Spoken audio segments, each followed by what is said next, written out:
yen pancen garwani karo Durna mungsuhe dudu sapa-sapa mungsuhe Werkudara. Oke Gong sadar Gong cerewet menengo wis ben tak niati kabeh niate pancen aja mungsuhi Bagong ora masalah nek sampean belani karo Begawan Durna mboten napa-napa dikira kula wedi karo sampean wis biyen tekan saiki ora arep wedi Bagong karo Werkudara ngerti kaya ngono ta blusuk keneng kaleng biyen dek cilik kok sing ngomong sapa mbok mikir sampean niku cilik tak totke nang ndi dolan nang ndi tak totke Jawa ngawur sampean aja ngawur ngakoni Durna guru sampean nek sampean gelem menggawe kanthi permana jati banyu suci Perwitasari niku sing duduke dudu Durna wih lagi Bagong tenanan iki dudu Durna Mas ora ro nangis Gong sing tetek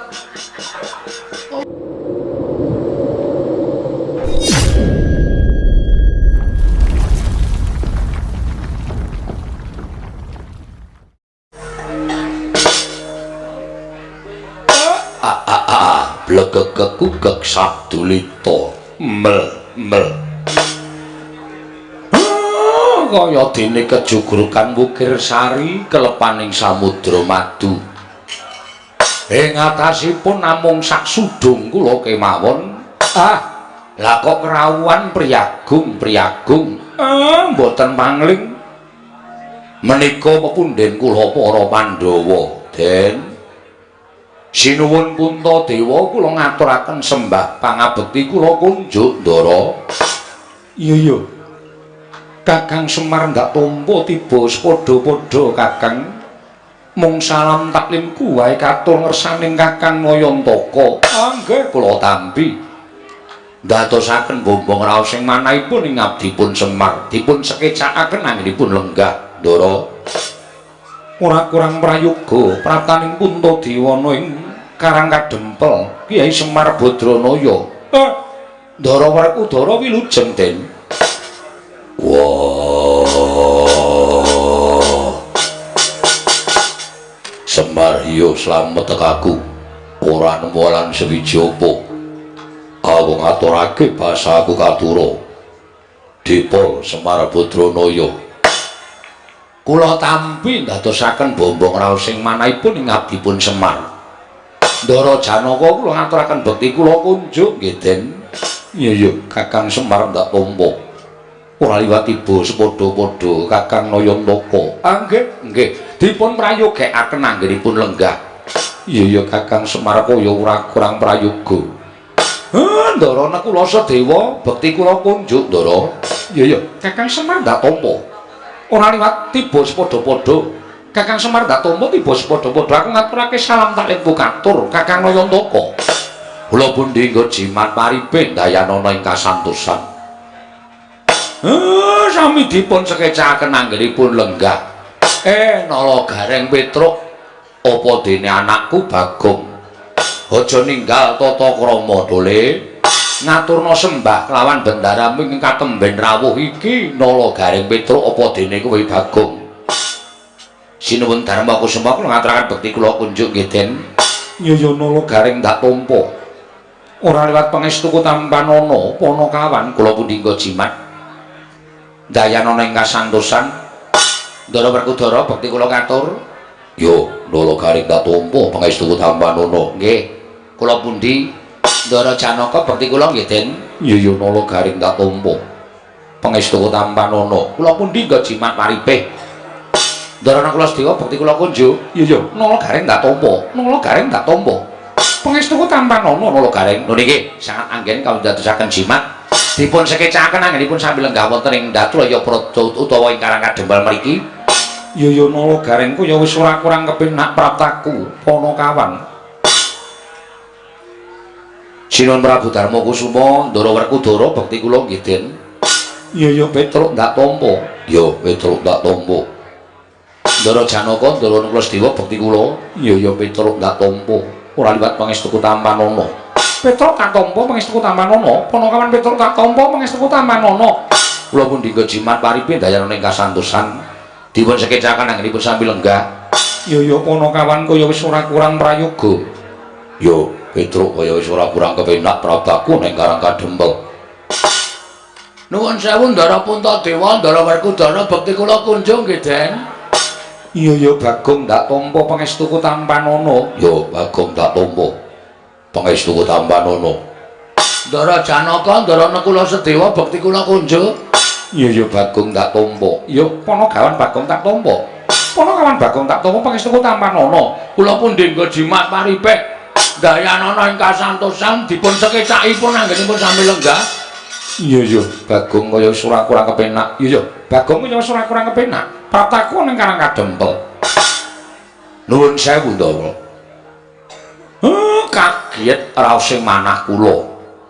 Mboten kanthi kanyono-nyono ing atasipun namung sak sudung kula kemawon. Namung sak papanipun Semar.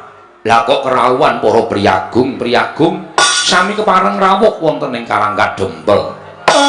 Ndara, menawi kula nandhang kalepatan dosa menapa ing badhe kula sandhang, kula mboten badhe swala.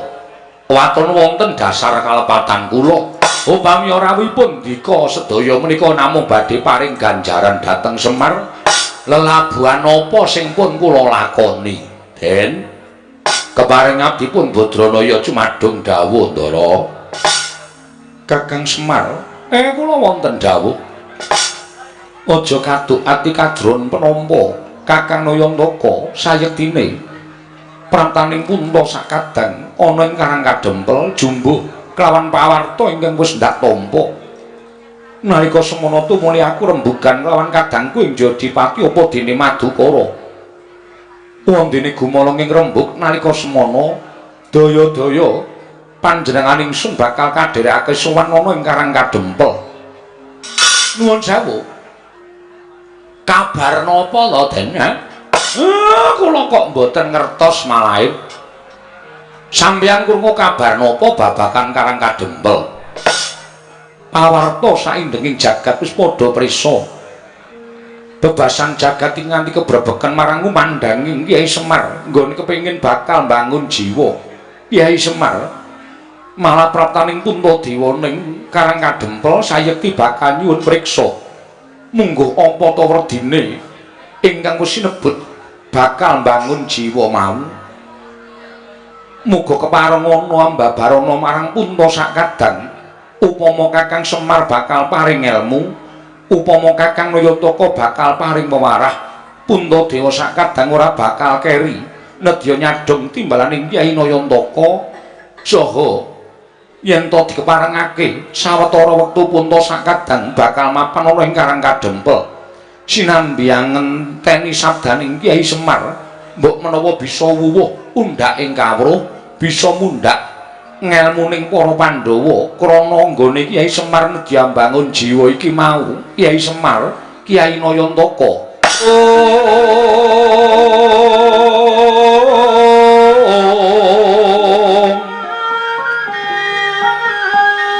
sekar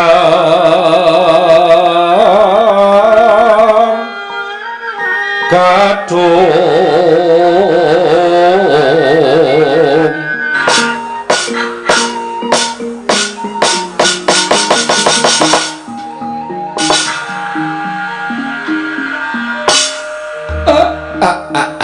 blegegek sabduli mel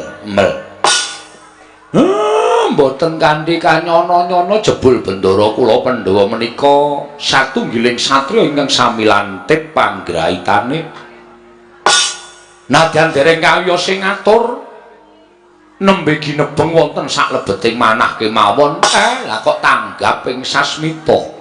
Kula ora percaya nek sampeyan krungu pawarta menika saking para kawula saking para nayaka.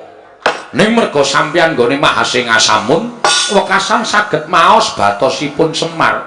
Syukur Ndara, syukur.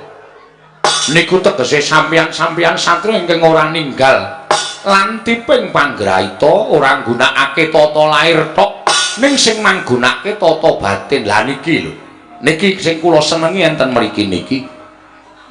Racak-racaking satriya yen wis kesinungan derajat pangkat, kesinungan daya kawijayan sing ngungkuli marang sak pepadane niku adat sabene sing digunakake ming tata lair tok, batin ora tau digunakake. Lah enten wonten niku kathah para satriya ingkang keseluruh dalan sing kleru, keseluruh marga sing boten sak mestinipun. Mula Bro, jejering satriya menika kedang ginakaken paningal lair nanging paningaling batos sampun ngantos kantun. Amargi menapa? Menawi boten ginakaken paningal batos, badhe nungsang kuyang numbuk bentus lampahipun. Iya Kiai Semar. Sabanjure aku nyuwun keterangan marang saka Kiai Semar Badranaya. Menggah apa ta wigatine dene Kiai Semar? Nedya mbabar bangun jiwa mau sayektine kepiye? Niki mung rasa prihatin kula, Den. Raos prihatin kula dhateng kawontenan sakmenika, utamanipun kawontenan negari Ngamarta. Ngamarta menika dipun asta dening pepunjuling para satriya inggih ndika Pandhawa gangsal cacahipun jumbuh kaliyan dasar negari lan ugi jumbuh kaliyan panembahing titah. Iya Kiai Semar, ning nuwun sewu. Beciking Narapraja kok mboten dipun kanteni kaliyan beciking para kawula, cobi to. Nek sampeyan purun mandhap wonten ing Kitha Goro, langkung-langkung wonten ing Karang Pradisan, minggahing wonten ing Parden. Negari Ngamarta sakmenika sampun beda kaliyan negari Ngamarta ingkang riyin lho, Den. Negari Ngamarta sing biyen iku negara ingkang panjang kunjung pasir pawukir Lojinawi, gemah ripah karta tata Raharja. Kawulane padha tentrem, kawulane padha ayem, boten suk-sukan pikire, boten suk-sukan atine. Kabeh-kabeh duwe rasa hormat ngurmati marang sak pepadaning urip ing bab samukawisipun. Ning sakniki kok benten. Sakniki adoh sungsate. Kawula Ngamarta racak-racake padha nggugu karepe dhewe, malah luwih-luwih ora percaya marang pernatan hukum negara Ngamarta sing digunakake hukum pribadi diri pribadine dhewe. Waton kasembadan sing gigayuh, pundi-pundi kathah regejegan, pundi-pundi kathah bentak sirah, kawula pun boten tentrem. Gesanging kawula menika raosipun namung was-was kuwatir durga ngongso-ngongso lan sapiturutipun.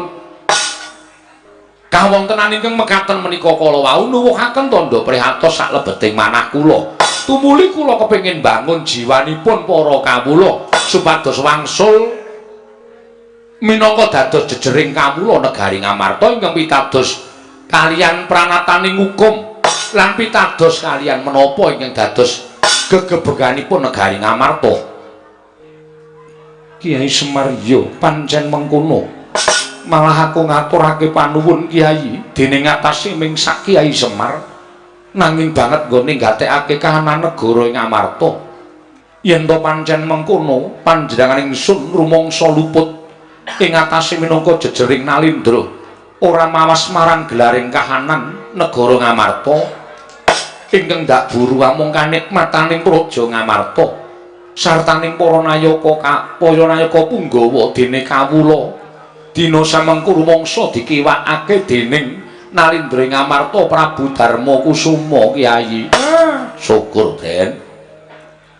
Wong niku lho apik-apike wong niku nek gelem ngakoni luput. Apik-apike menungsa niku nek gelem ngakoni salah. Ngoten. Nek sampeyan wis rumangsa kelimput anggenipun ngatekaken para kawula niki dadi prakandha lan dadi pancatan anggen kula badhe bangun jiwanipun kawula sak negari Ngamarta, jiwanipun para Pandhawa menika mangke badhe kasembadan. Matur suwun, Ndara. Iya, Kiai Semar. Wasipun sampeyan ampun kendhat anggenipun tansah netepi dhateng darmanipun utawi warah kawruhing kraton. Warah kawruhing kraton piye Kiai Semar? Napa kudu kula baleni melih? Mergi sampeyan pun diwulang duk nalika badhe jumenenata wonten negari Ngamarta duk nalika semanten.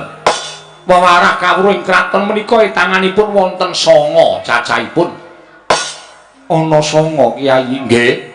1 wajibing ratu, angka 2 pengageming ratu angka 3 pambeganing ratu angka 4 lelabuhaning ratu angka 5 kekasihing ratu 6 patraping ratu 7 gegayuhaning ratu 8 junjunganing ratu 9 bandaning ratu.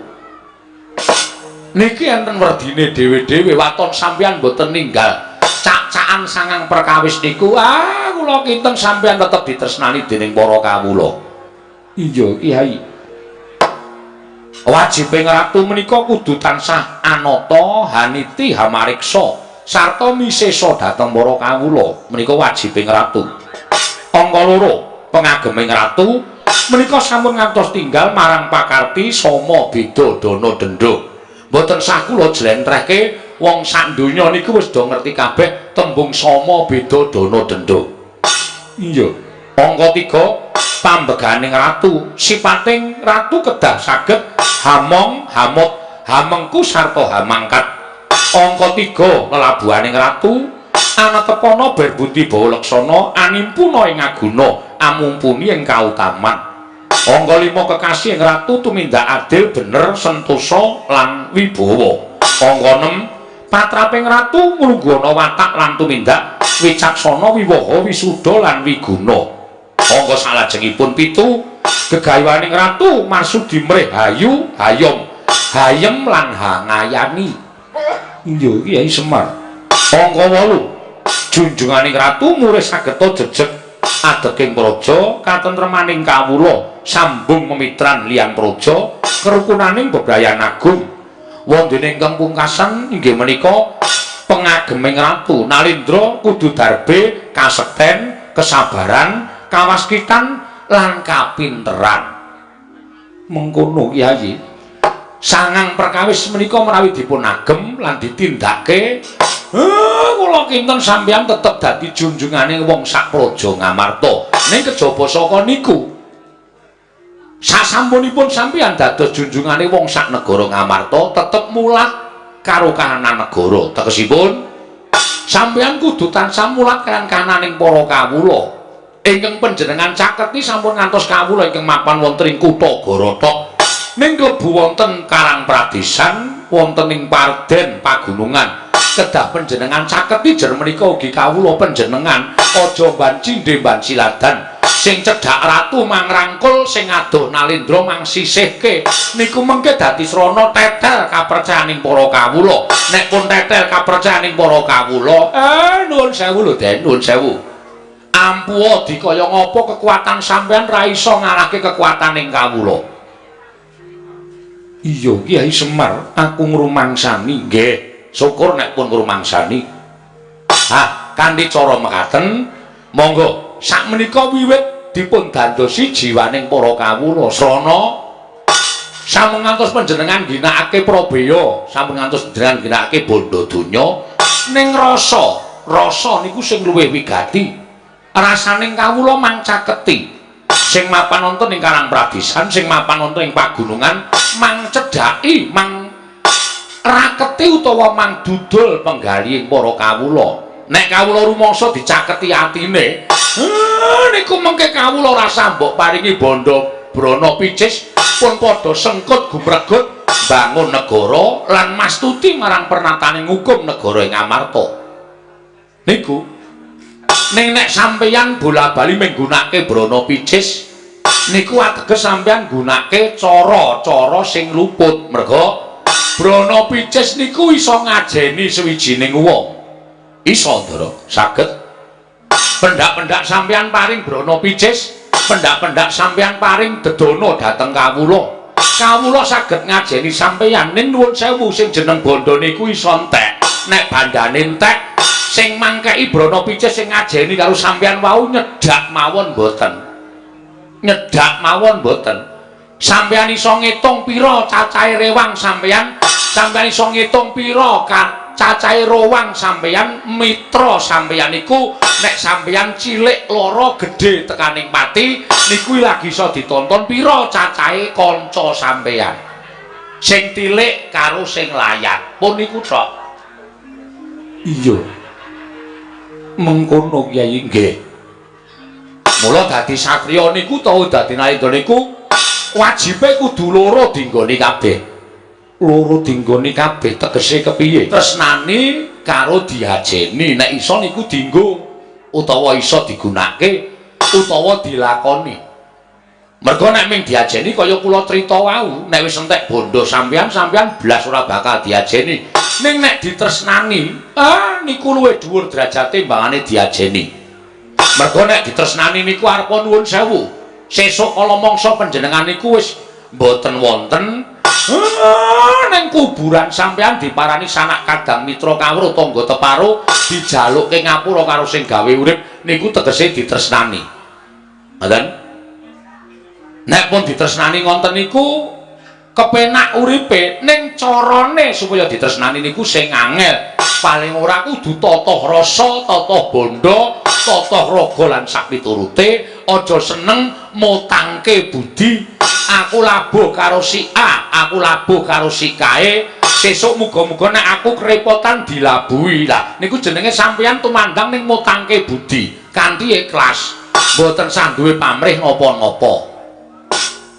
Rungokke terus. Kowe senengane nek labuh karo aku mesti ya mutangke budi. Bapak nek do ngene iki kok ya ngendikane ya titis ya reng. Wah, bapak ki nek metu petake ya ora kaya Semar. Mula bapak ki diarani Sang Hyang Bathara Ismaya Ngejawantah. Lah iya. Aku seneng ngrungokke bapak nek kojah ngene iki iso temameng ning ati tenan ya, Gong. Lah.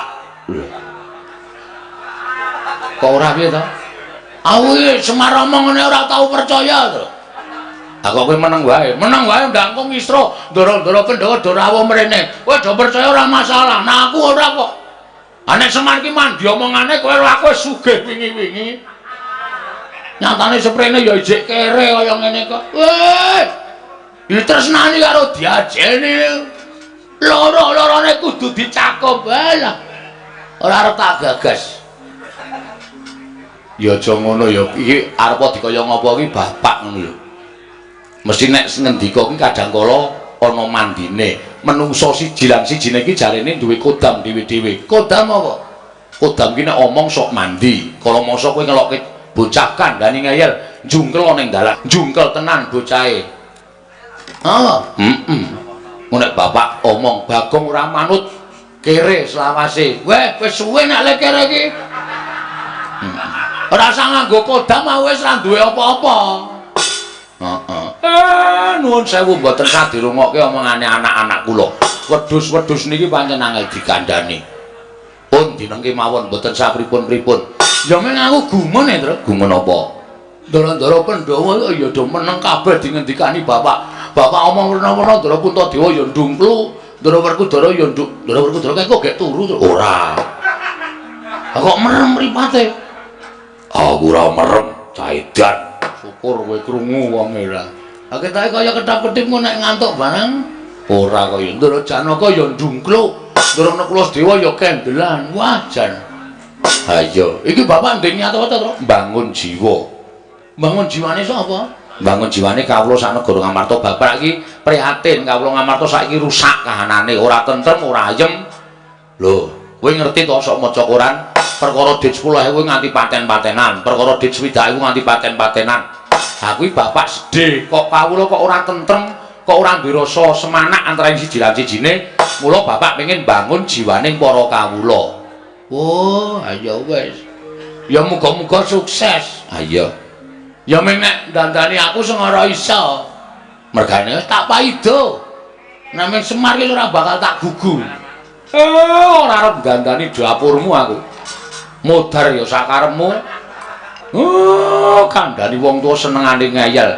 Bapakmu ki lagi diagem omongane karo ndara-ndaramu. Aja sok nyentulani bapakmu. Nek ora ana aku ya omong, nek ana aku tetep tak paido. Aku ora percaya kok. Aku wis ra kompak dhewe kok.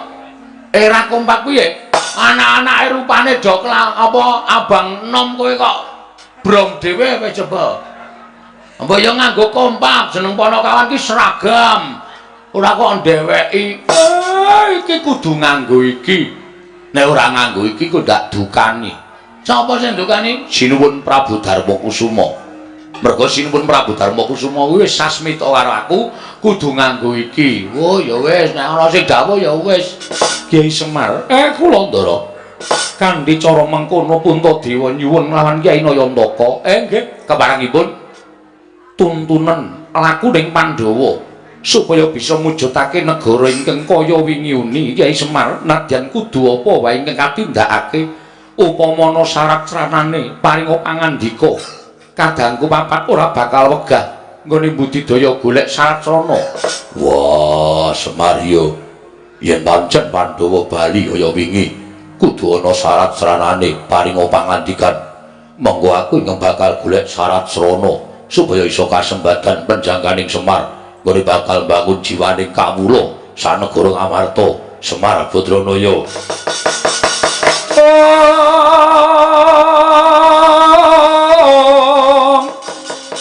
Tresanya purnama sasi gilar-gilaran ing tengah latar.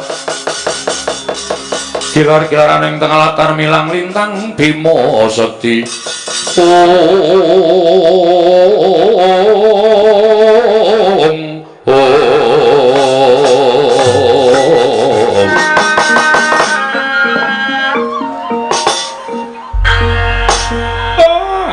Damel kaget raos sing manahipun ngabdipun Semar.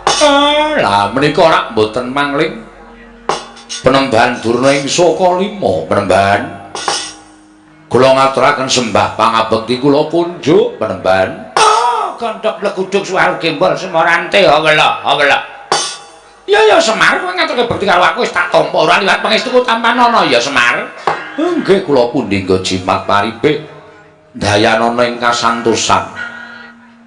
Kalian sinten? Mboten pangling Rekyana Patih Sengkuni. Iya Semar, aku ingkang prapta ning Karang Kadempel Semar. Syukur Rekyana Patih. Bekti kula kunjuk nggih Rekyana Patih. Iya Semar ndak tampa. Pangestuku Tampanana. Bapa Penemban Durna, kula ngaturaken bekti kula kunjuk Penemban. Anak Prabu Ngamarta menika. Inggih Bapa Penemban. Inggih. Kula tampi malah kaget raos semanipun ing Bapak ing Saka Lima dening panjenenganipun Nak Prabu Ngamarta sampun keparang rawuh wonten ing Karang Kadempel. Sampun sawetawis Bapa Penemban. Nggih syukur.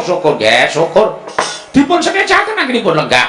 Bapa Durna ki kula aturi sekeca anggenipun lenggah. Nggih sampun boten kirang prayogi. Paman Arya Sengkuni kula ngaturaken bekti kula kunjuk. Kula tampi dawah sami-sami nggih Anak Prabu Durna bapakku. Aku ngaturake basaku katura. Werkudara anakku wong gagah. Tak tampa Werkudara pangestune Bapak Tampanana ya nang ya lik ya ngger. Yo ndak gegem dadiake jimat. Bapa Penemban bekti kula kunjuk. Janaka ya nang kene. Inggih. Syukur Janaka. Kula ngaturaken bekti Bapa Penemban. Tak tampa pangestune bapakmu Saka Lima Tampanana ya Janaka. Kula pundi nggo jimat paripe dayanana ing kasantosan. Paman Patih Harya Sengkuni bekti kula kan kunjuk. Kula tampi nggih dawah sami-sami. Nala Gareng Petruk Bagong ngaturna sembah karo Begawan Durna. Waduh. Ngimpi apa kowe, Mir? Ngimpi apa? Kok ora kanthi kanyono-nyono ming omahmu kok kerawuhan priyagung, ya, Tru? Heeh. Ndara Puntadewa, Ndara Werkudara, Ndara Janaka, Ndara Klasdewa durung nganti rampung le padha rembugan. Iki rawuh meneh priyayi luhur Begawan Durna. Lho, apa ora gleleng? Aku dhewe ora ngerti lah kok padha ting gruduk ning Karang Kadempel. Bekti kula Penemban. Nala Gareng tak tampa pangestuku Tampanana ya Nala Gareng. Kula pundi nggo jimat paripe dayanana ing kasantosan. Rekyana Patih Sengkuni bekti kula kunjuk. Iya Nala Gareng tak tampa pangestuku Tampanana. Bekti kula katur Penemban. Petruk tak tampa pangestuku Tampanana ya Panakawan. Kula pundi nggo jimat. Rekyana Patih Sengkuni bekti kula kunjuk. Iya Petruk tak tampa pangestuku Tampanana. Gong ngaturke bekti ora? Karo sapa? Begawan Durna rawuh ngono. Lho. Aku ora kanthi kanyono-nyono. Kula ngaturaken bekti kula kunjuk nggih Begawan Durna. Ndeng Durna. Oh ya Bagong, pangestuku tampan ana Bagong. Kula pundi nggo jimat paripe. Sinten ingkang nderekaken Adipati Harya Sengkuni? Wah, Rekyana Patih Sengkuni bekti kula konjo Rekyana. Iya Bagong ndak tampa pangestuku tampan ana. Nun nggih sangat anggen. Kawula mundi dadosaken jimat. Dipun sekecakaken anggenipun sami lenggah. Oh ya Bagong wis ora kurang kepenak. Truk. Dayoh akeh kaya ngene kok tanpa metu wedange Semar iki. Ayo engko tawanana. Nuwun sewu Penemban Durna ngunjuk menapa? Loh. Apa kira-kira kowe kuat nyuguh aku? Aku piyayi, kowe men kawula. Ing atase kawula kok nyuguh karo piyayi. Girilusi jalma tan kena kinira. Ampun sok ngembe karo wong. Kula niku arep kaya ngene nek mengko nyuguh sampeyan nggih. Iso. Oh ya syukur-syukur dienggo tamba ngelak Bagong wis sakarepmu. Sakwenehmu bakal tak tampa kanthi lega-legawan ing ati. Ning kudu milih tak teng mriki. Teh. Napa kopi? Loh, ya nek aku nek yaene iki senengane kopi. Ah, kopi 7.000. Oh, didol. Nyuguh kok didol. Gulane ya pahit, ning kula campur lemah. Hus. Aja edan kowe. Pendhita kok sapenake dhewe ra ngomong. Ngene ya Semar. Nggih, pripun Pramban? Aja kaget, aku prapta ning Karangka Dempel. Nggih. Nadyan radi kaget nanging gandeng sampun paring pangandikan pun lega ati kula. Oh iya. Ngene. Sejatine aku prapta ning Karangka Dempel mau yekti mung njumbuhake pekabaran ing Subana Tamba bakul sinambiwara. Pawarta binandung ing Karna. Apa pancen kepara nyata yen kowe bakal duwe gawe Semar? Oh, sing nyebarke sapa iki? Lah kok dadi Ndara Pandhawa ya pirsa? Ndara-ndara Kumestina ya pirsa. Nala Garing apa kowe kandha-kandha tangga Teparo? Mboten niku. Petruk kowe tangga Teparo tok kandhani apa piye kok nganti tekan dindi?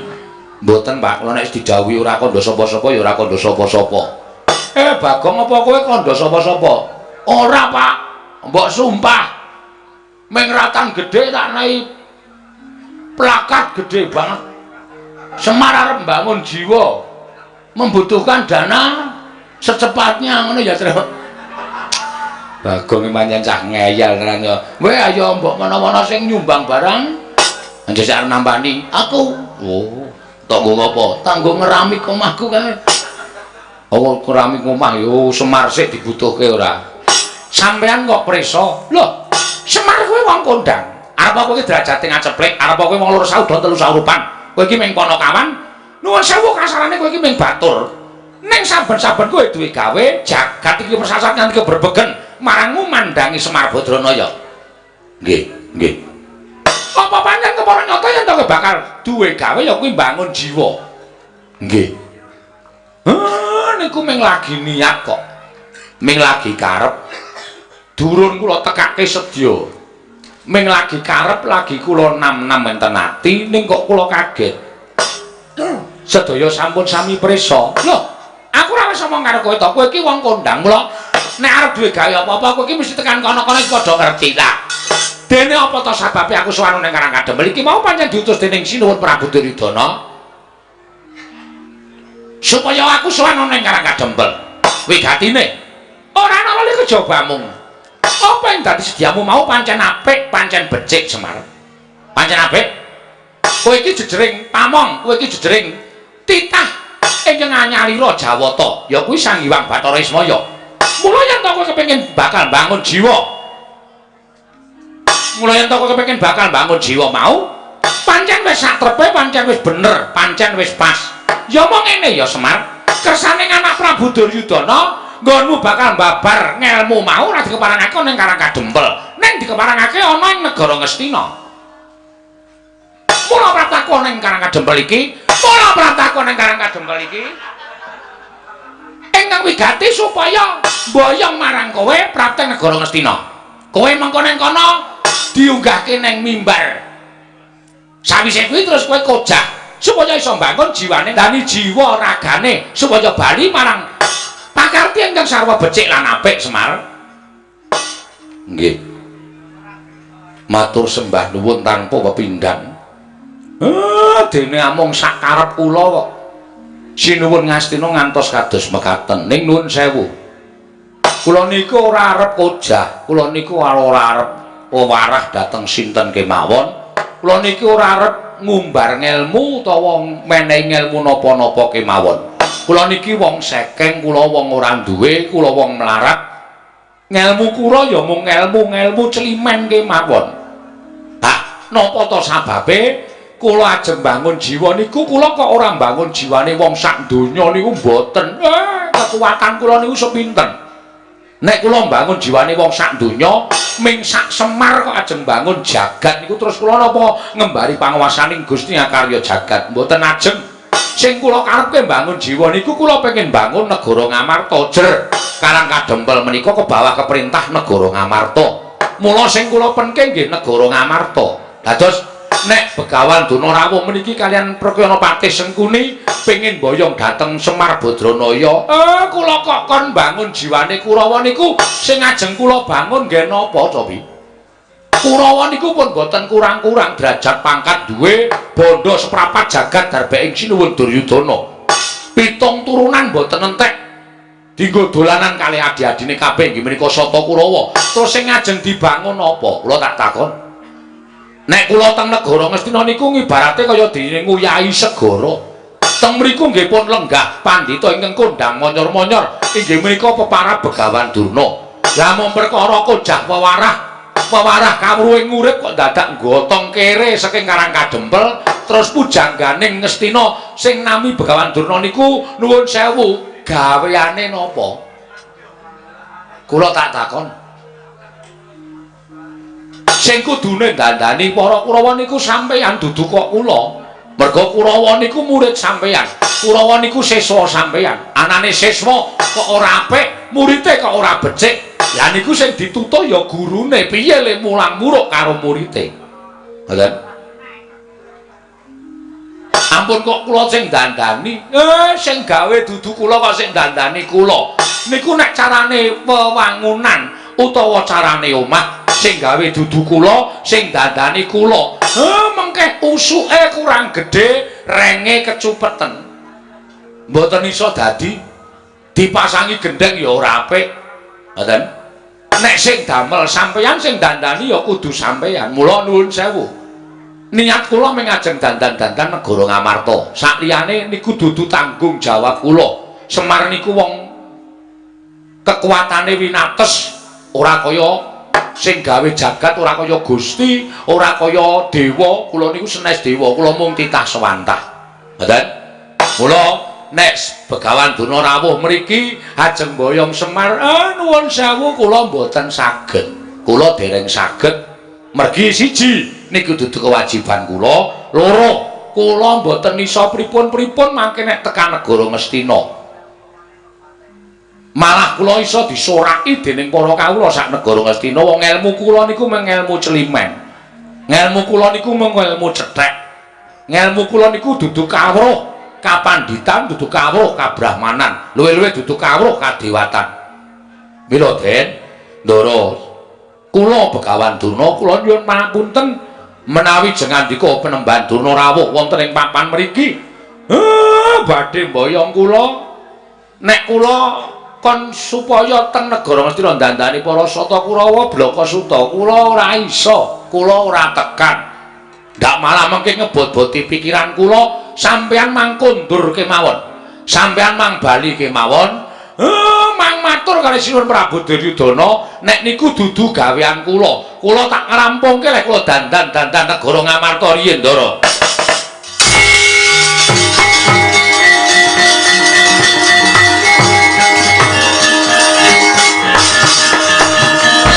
Pandhita kang kinarya wangsit pindha kombang sohangin ngendi nggone. Lole somo nante dawela. Lah kok dadi tekan semono nggonmu Guneman Semar? Yen ngono cetha kowe yen kok ngiwake marang para Sata Kurawa, mongko sejatine kowe iki ora mung siswane utawa kowe ora mung pamomonging para Pandhawa. Ning klebu kowe iki pamomonging negara Ngastina. Elinga Semar. Pandhawa lan Kurawa kuwi padha-padha turasing Begawan Wiyasa ing Sabtawarga. Lah kok dadi kowe mban cindhe mban ciladan? Yen Pandhawa mbok ban cindhe, yen Kurawa mbok ban ciladan. Ing atase aku apik-apik sowan ning Karang Kadempel mboyong marang kowe.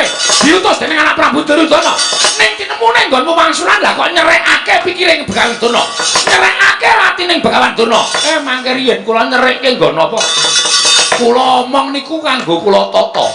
Aja nganti omongan kula menika damel serik penggalipun Begawan Durna. Lah kok saniki sampeyan ngendika kaya ngono. Lho, kowe ngandhake sing gawe Kurawa sapa?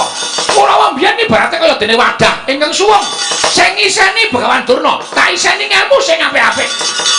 Terus kowe kandha karo Begawan Durna, kowe matur karo aku. Sing gawe Begawan Durna, sing dandani ya kudu Begawan Durna.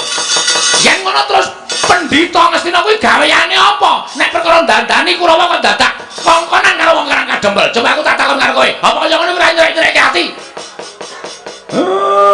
Nuwun sewu sampeyan iku pendhita kok isih gampang kebranang penggalihe to.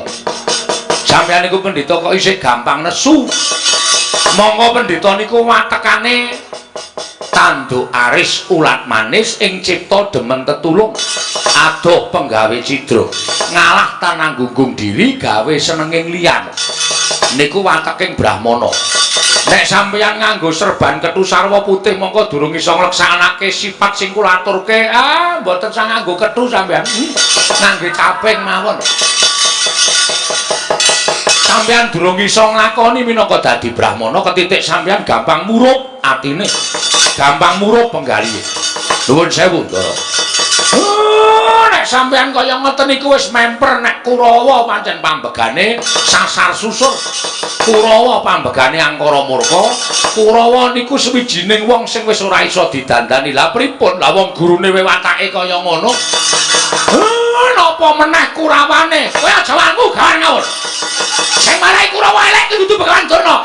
Sinten nek dudu sampeyan? Iki sing nang mburiku iki. Sampeyan tak senengane kaya ngoten kok golek kanca lho. Wong kula ya ora ngapa-ngapa. Ben wong loro dik pate mungkin tak. Kula rumangsa ki jenan ora di kanca kaya. Niki sing gawe jar sing gulang-gulung karo Kurawa iki. Dudu aku. Sadune aja nyala karo Begawan Durna. Nuwun sewu. Punta, sampeyan mboten sakakean gunung tanpa gunung. Mboten sakakean pangandikan. Saniki sampeyan gelem kondur napa mboten? Mergo nek sampeyan tau nono Windanana lenggah teng Karang Kadempel, kula ora gelem bali, kula ora gelem diboyong teng negara Ngastina. Lah mbok sampeyan ngenteni tekan jaman apa mawon, Semar ora bakal pindah saka Karang Kadempel. Lho, nek ngono kowe pancen niat ora gelem tak boyong nang negara Ngastina. Monggo Semar. Ya aku diweling dening anak Prabu Duryudana, Bapak Durna menawi boten saged boyong Semar wonten negari Ngastina. Ateges Bapak Durna menika boten lahir batin anggenipun sumuyut ngayom wonten negari Ngastina. Ateges aku padha karo ora dianggep ana negara Ngastina. Mula tinimbang aku bali ana negara Ngastina ora boyong ngelawan kowe. Luwung kowe bakal laruda paripaksa. Lah nak tenan to. Kriwikan dadi grojokan keguyon dadi tangisan. Sampeyan ngomong kaya ngoten niku ampun gawe nesune anak-anak kula. Mengke anak kula salah siji wonten sing nesu. Kula ora tanggung niki cah awur-awuran kabeh. Sampeyan iki nek pendhita elek derajate mung mergo dienggo awur-awuran kali anak-anak kula niku kula ora tanggung. Aku ora wedi karo anak-anak. Kuwase kowe gelem mangan ta ora? Yen kowe ora gelem mangan, ora mung kowe sing tak katutke dosane. Ning mlebu Karang Kadempel kene bakal tak katutke dosane. Yen perlu Karang Kadempel tak bumi angus regane ngatiku. Terus, nesu ora kowe? Ora. Bagong kuwi sing biasane kena surat, Gong. Dian. Gong. Gong, ngapain? Durna teko. Ngapa Durna? Omong karo bapak. Omong piye? Bapak diboyong ning negara Ngastina. Terus bapak emoh. Goblok kok Semar iki. Lho. Aku seneng karo bapane ngono goblok to. Goblok. Ning Ngastina ki bandane mengalir. Nek Semar gelem dadi pamonging para Kurawa ki sugih wingi-wingi ora ketayalan ngrekoso uripe kaya ngene. Sik to aku tak nuliske omonganku. Semar ora gelem. Dasare Semar arep bangun jiwa negara Ngamarta. Jiwane kawula sang negara Ngamarta dibangun karo bapak. Lah Sinuwun Duryudana mireng. Bareng Sinuwun Duryudana mireng, Sinuwun Duryudana kepengin diwejang karo bapak Semar. Mula bapak Semar arep digawa ning negara Ngastina. Terus bapak mo. Dasare ngapa sih? Bapak kepengin rampunge pakadane negara Ngamarta. Tur kuwi dudu gaweane bapak. Kuwi dudu kewajibane bapak. Dandani Kurawa kuwi dudu kewajibane bapak. Sing bapak duwe kewajiban iki dandani para Pandhawa. Heeh. Durna Sumbar. Muni piye? Nek Semar ora gelem tak boyong ning negara Ngastina, tak ruda paripeksa. Ah wis ben. Lho. Ora nesu kok. Ora ana sing nyangkut keamanan Karang Kadempel. Kuwi pribadine Semar karo Durna. Masa aku kok nesu? Lah kowe iki anake sapa? Anake Semar. Lah Semar dingonone kok kowe ora nesu. Piye? Semar dingonone kok kowe ora nesu. Ah ora aku masuk angine Semar atilek kok. Tanteni dina rong dina telung dina kok tanpa jedul. Bareng ketemu yang waras le. Awak muni jengkulmu mlocot. Ora tegel bapak kowe. Ha iya, ning ana sing kata-kata sing jajahe kowe iso marai nesu. Piye kata-katane? Kata-katane piye kata-katane? Piye? Semar nek kowe ora gelem tak boyong ning negara Ngastina. Aja ming kowe ning kawula Sakarang Kadempel tak katutke. Maksude karo kawula Karang Kadempel diboyong kabeh? Ora. Kawula Sakarang Kadempel arep di Bumi Angus. Hah? Arep di Bumi Angus. Bumi Angus iki apake, Tru? Ha iki omongan karo wong goblok SDM rendah iki ngene iki. Di Bumi Angus ki mbok menawa arep digawe sungsang bawana balik, nek perlu Karang Kadempel arep diobong karo Begawan Durna. Cangkeme sapa kowe? Iki nek ora metu golek rokok sik. Nyamelange. Sapa terus sing muni ngono kuwi? Begawan Durna. Yakin? Yakin. Kok nek aku nesu kok kowe ngapusi? Ora. Aku krungu dhewe. Kowe lho kuwi? Heeh. Asli to? Asli. Nesu aku.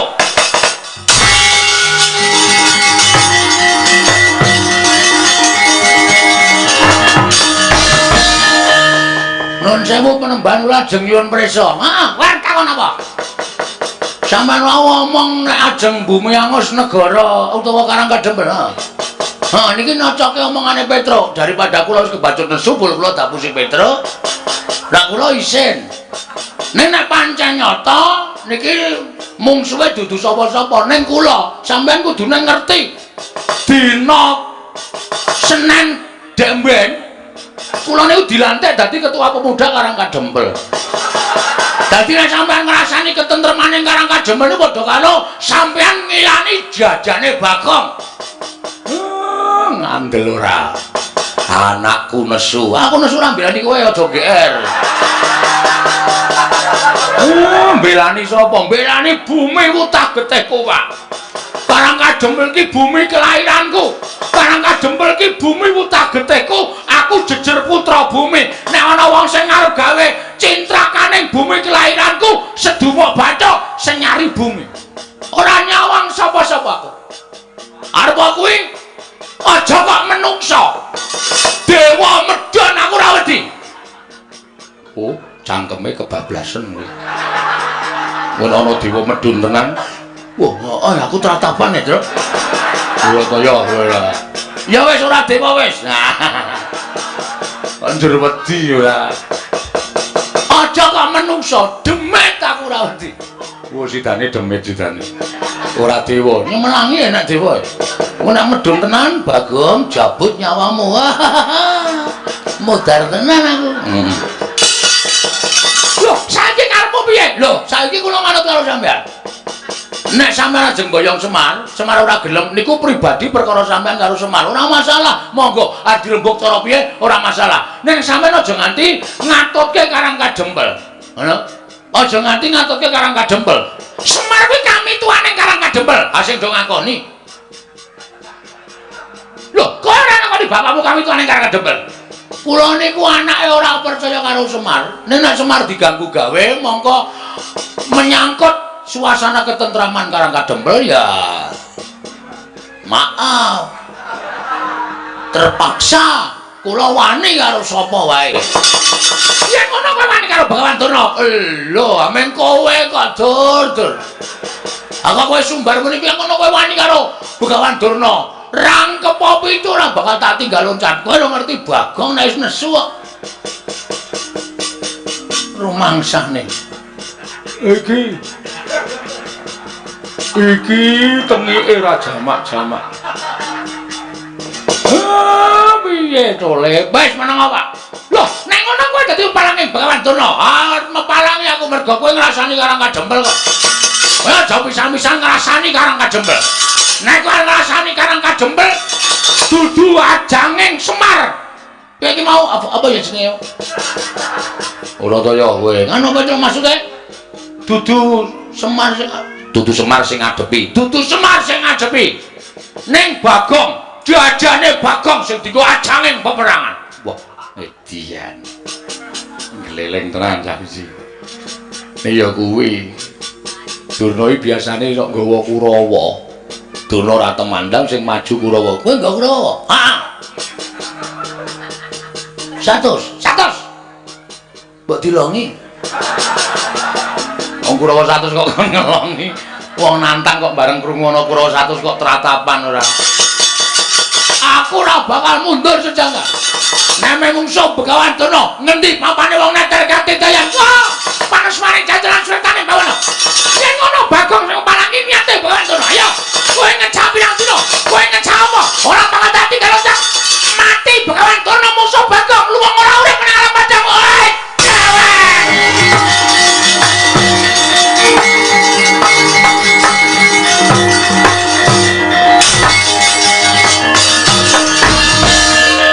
Kowe kancane Durna.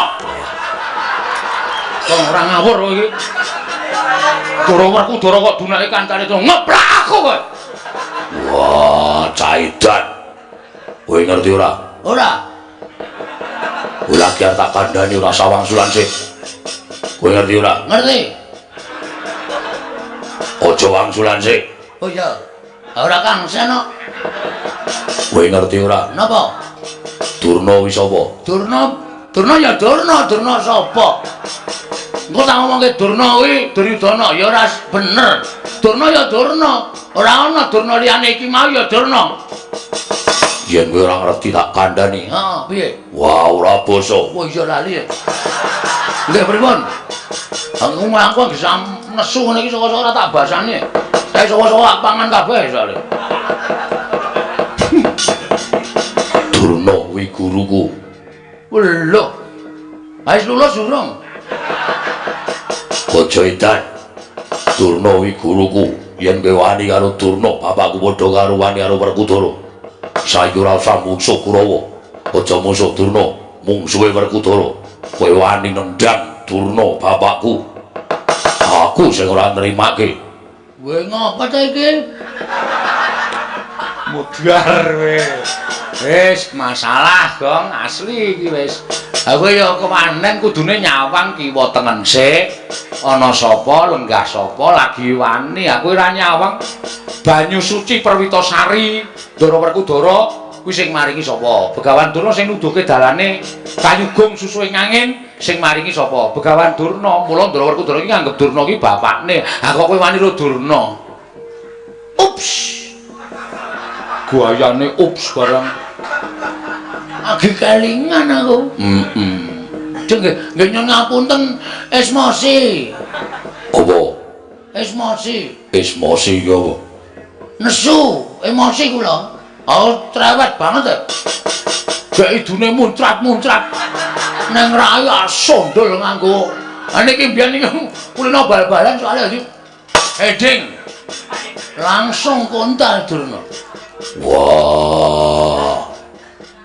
Janaka ya anake Durna iki muridé Durna. Nek nganti Janaka ora trima mungsuhmu dudu Durna. Nek karo Werkudara karo Janaka. Apok ra iso wanguh kowe.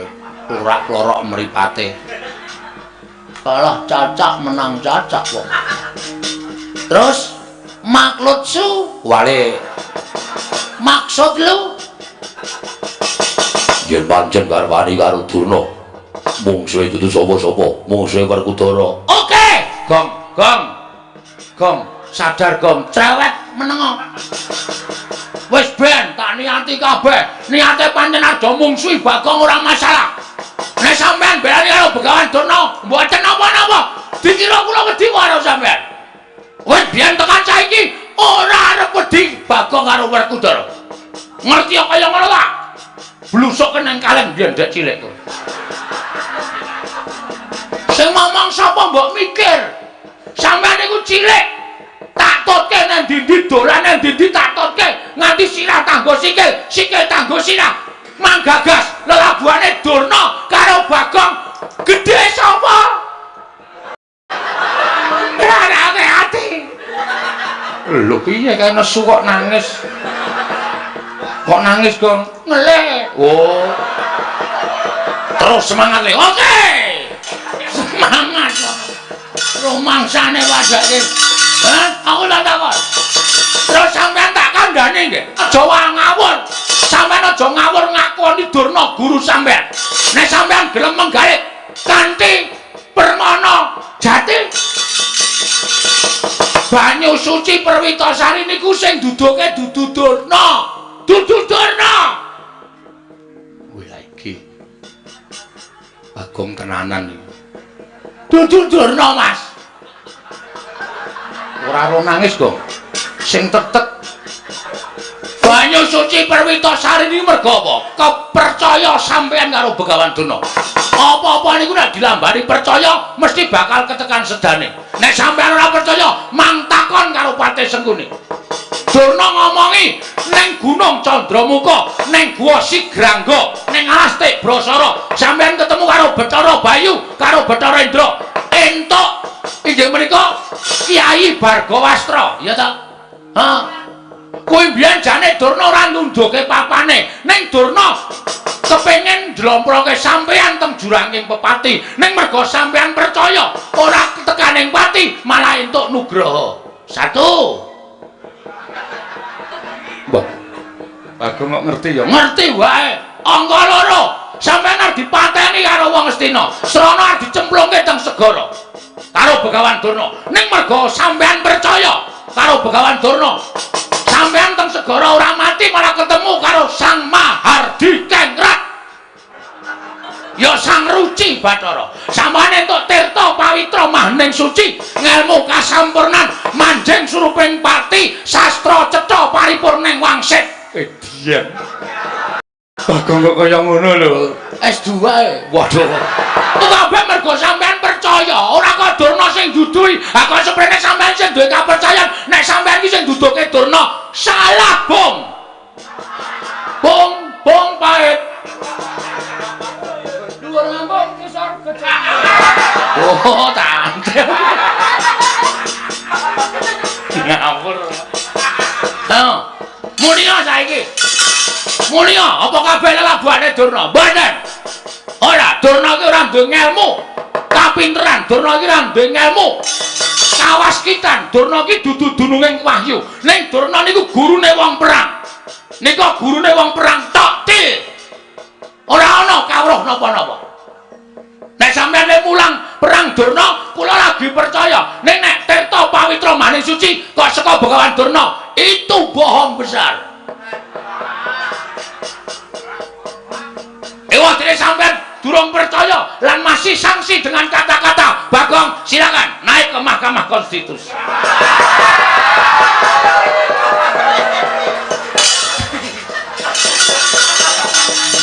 Wis rampung ya, Gong. Hah, wis kok? Wis.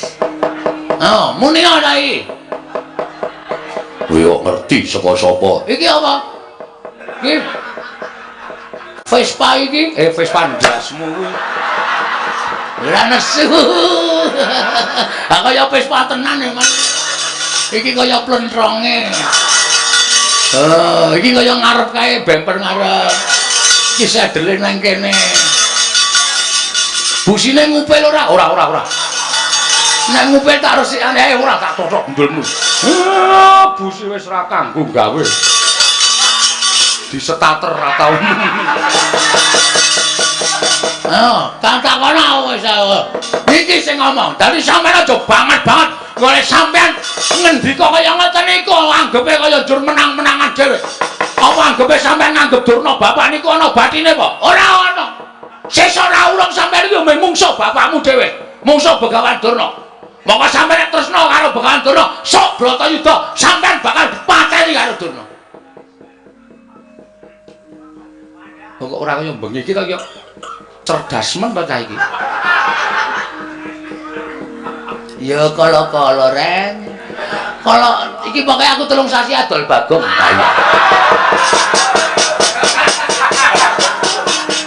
Adol Bagong. Ah lakon kok jaluke mung Bagong metu sore, Bagong metu sore.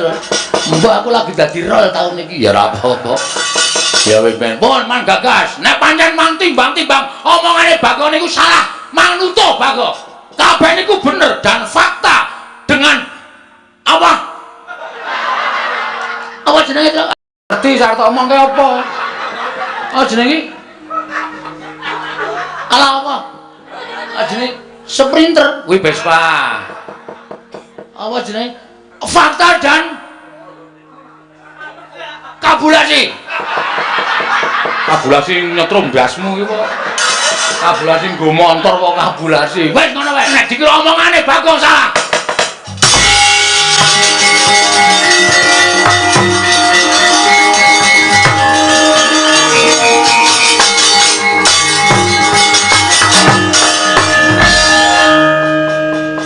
Bagong, Nun, aku sing nyuwunke ngapura Werkudara ya Bagong.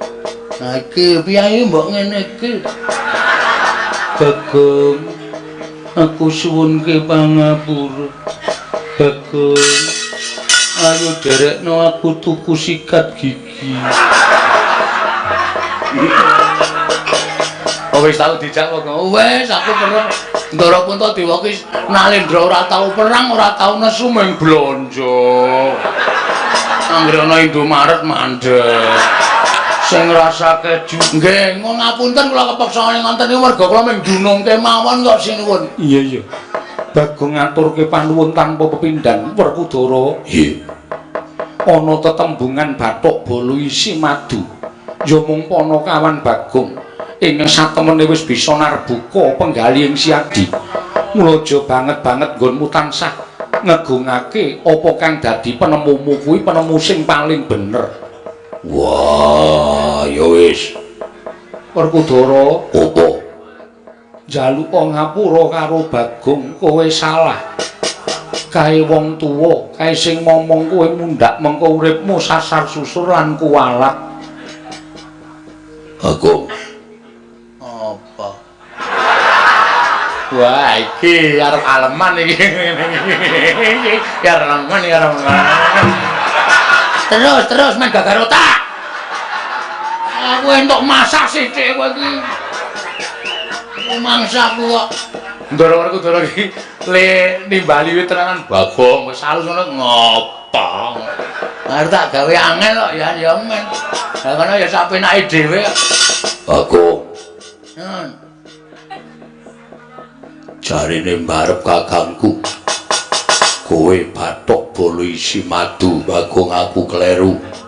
Aku njaluk ngapura. Sonara dibaleni. Ora. Ah, ngono kuwi kok. Apa-apa kok njur anggere wani Durna Ardiwangi, wani Durna Ardiwangi. Durna iki anggepe apamu? Iya. Ngene nganggo pikiran ora waton nesu. Ora kok waton sampenake dhewe apa-apa ki dipetung aku omong ngene iki tuna bathine piye, aku omong ngene tuna bathine piye. Ngono kuwi ora njur dumen kegongke aku Satria Digdaya sapa-sapa arep tak salahke sapa-sapa arep tak salahke anggo sak kepenake dhewe. Setan ora basa. Aku ora basa to? Ora. Wah ora krasa. Ngapunten nggih Den, nggih ngoten niku pokoke intine ngoten niku. Iya. Tiba sepadha-padha. Iya. Aku kelingan kowe biyen sok momong aku. Ora mengsok. Sasar pendak dina e. Anggere rados wis didodhok lawange. Jeng Bagong. Terke nang kono. Wah sarungan tok. Ya tak tutke to sampean. Sampeyan kelingan boten? Jaman teng kebon nika. Dolan nang tengah alas nang kebon. Bagong, iki ana jangkrik dikedhuk. Bareng kula kedhuk terus, yo matur nuwun. Terus mangke nggih to? Setan wong tuwa kok ngedhuk lemah. Bareng wis jeglong terus menggo.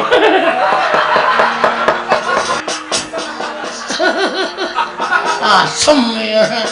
Tak eling-eling seprene. Iya. Ah ngoten niku labuhan kula. Iya. Bagong. Nun, Aku njaluk ngapura. nggih mboten dados menapa. Iya. No memori ora karo Ndara Janaka kok. Hah? Ana memori ora karo Ndara Janaka. Ora. Kae ra senengane roman to, Tru. Ngaten mawon, Gus. Iya, piye? Kula nyuwun Gandeng Semar niku sediane apik. Iya. Kula njaluk karo sampean. Apa, Bagong? Kurawa disingkirke. Wah, Werkudara aja selak. yo aku sing nyingkirke Kurawa. Ndara Janaka Kurawa singkirke nggih, Den. Iya, Bagong aja kuwatir. Ning kowe aja meneng wae, kowe ya temandang. Oh siap, Pak. Oke. Petruk Gareng ya temandang iki desamu kudu kok gawe tentrem. Nggih, Pak, ngestaken dawuh. Nggih, Pak, ngestaken dawuh. Mengke kula tandangane kali Petruk nek kira-kira ketemper yudane ya Ndara Werkudara Ndara Janaka nggih ngewangi. Yo aja kuwatir. Iya, aja kuwatir. Nek ngoten niki ben tentrem sik Karang Kadempel. Iya, Kyai Semar sak banjure tasih wonten ingkang kula ajeng-ajeng. Tasih wonten ingkang kula arep-arep.